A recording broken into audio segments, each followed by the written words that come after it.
Chemical Building Blocks, Chapter 1, Section 3, Changes in Matter.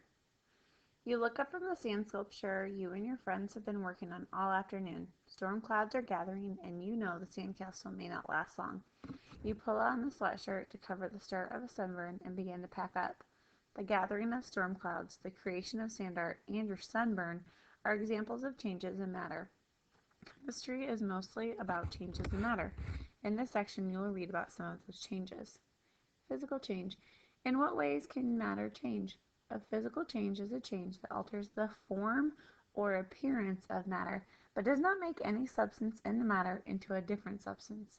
For example, a sand artist may change a formless pile of sand into a work of art. However, the sculpture is still made of sand.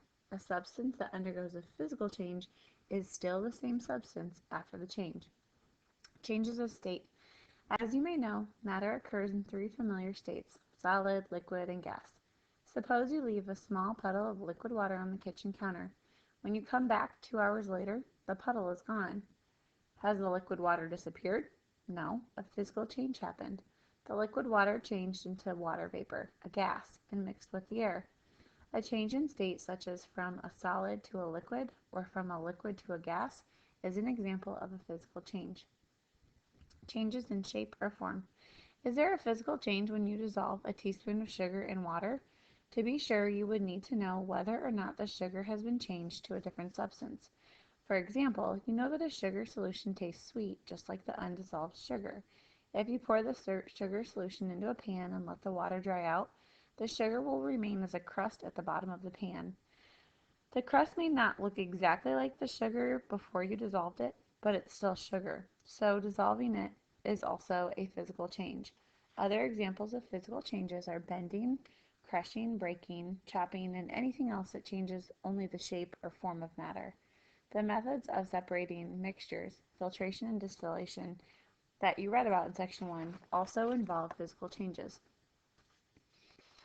Chemical change. A second kind of change occurs when a substance is transformed into a different substance. A change in matter that produces one or more new substances is a chemical change, or a chemical reaction. In some chemical changes, a single substance simply changes to one or more other substances. For example, when hydrogen peroxide is poured on a cut on your skin, it breaks down into water and oxygen gas. In other chemical changes, two or more substances combine to form different substances. For example, iron metal combines with oxygen from the air to form the substance iron oxide, which you call rust. Unlike a physical change, a chemical change produces new substances with properties different from those of the original substances. Examples of chemical change. One familiar chemical change is the burning of natural gas on a gas stove.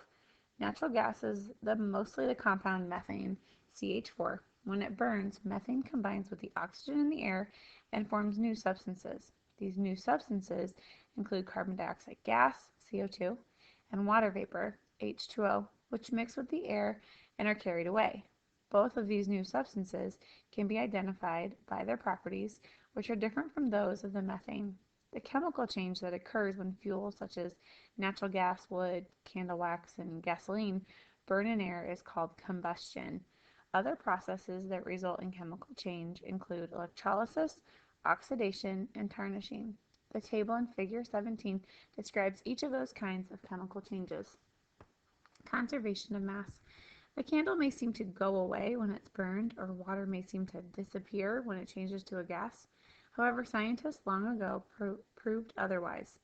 In the 1770s, a French chemist, Antoine Lavoisier, carried out experiments in which he made accurate measurements of mass both before and after a chemical change. His data showed that no mass was lost or gained during the change. The fact that matter is not created or destroyed in any chemical or physical change is called the law of conservation of mass. Remember that the mass measures the amount of matter, so this law is sometimes called the law of conservation of matter. Suppose you could collect all the carbon dioxide and water produced when methane burns, and you measured the mass of all this matter.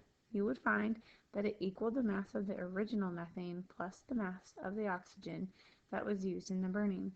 No mass is lost because during the chemical change, Atoms are not lost or gained, only rearranged. A model for this reaction is shown in Figure 19. Matter and thermal energy. Do you feel as if you're full of energy today?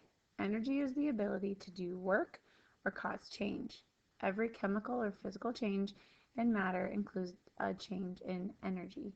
A change as simple as bending a paperclip takes energy.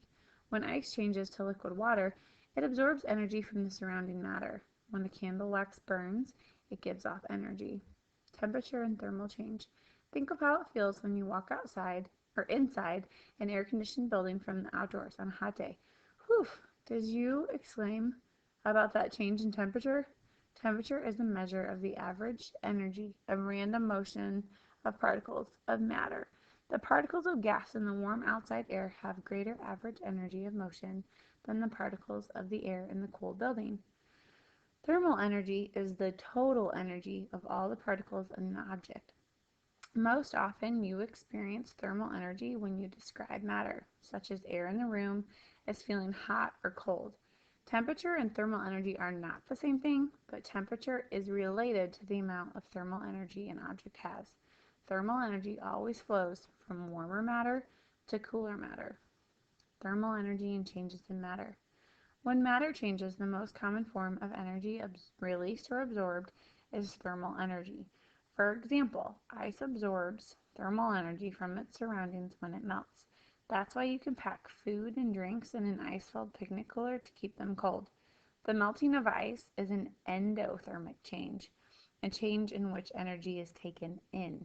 Changes in matter can also occur when energy is given off. An exothermic change releases energy. Combustion is a chemical change that releases energy in the form of heat and light. You've taken advantage of an exothermic change if you've ever warmed your hands near a wood fire.